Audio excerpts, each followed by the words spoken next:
ভবিষ্যৎ বাংলাদেশ শক্তিশালী গণতান্ত্রিক রাষ্ট্র হিসেবে বৈষম্যহীন সাম্যের ভিত্তিতে একটি রাষ্ট্র, যেখানে সুশাসনের মূল্য থাকবে বেশি, সেরকম একটা রাষ্ট্র নির্মাণে যাতে আমরা ভূমিকা রাখতে পারি, সেই জন্য দোয়া রাখবেন।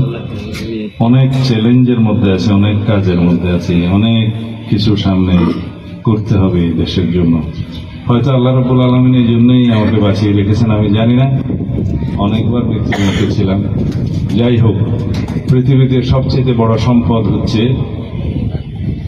সংখ্যাহীন হৃদয়, জীবন, যে নিঃশঙ্ক চিত্তে জীবনের সামনে এগোতে পারে, সাহসিকতার সাথে সমস্ত কিছু মোকাবিলা করতে পারে, সেই প্রকৃত বীর পুরুষ, সেই প্রকৃত মানুষ। যার মধ্যে সংখ্যাহীন চিত্ত থাকবে, হৃদয় থাকবে মানুষের জন্য কল্যাণের, যার মধ্যে অপরিসীম সাহস থাকবে, জীবন যুদ্ধে যুদ্ধ করে লড়াই করে বেঁচে থাকার, তার পক্ষে কিছু করা সম্ভব। সেরকম মানুষ সৃষ্টির জন্য আপনাদের সবাইকে আহ্বান জানাই। সাহস মানুষ জন্মগতভাবে নিয়ে আসে, শিক্ষার মধ্য দিয়ে কম বেশি হয়ে যায়। যে শিশু ভূমিষ্ঠ হলো, সেই জানে না সামনে আগুন, সামনে সাপ, সামনে কি, এটা কত ভয়ঙ্কর।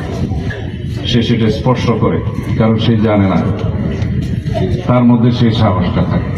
মানুষ তাদেরকেই স্মরণ রাখে যারা মনুষ্যত্ববোধ সম্পন্ন এবং মানবিকতা সম্পন্ন, পৃথিবীর জন্য কিছু অবদান রেখে গেছে, সেটা মানুষদেরকে স্মরণ রাখে, সেরকম নেতৃত্ব থেকে স্মরণ রাখে।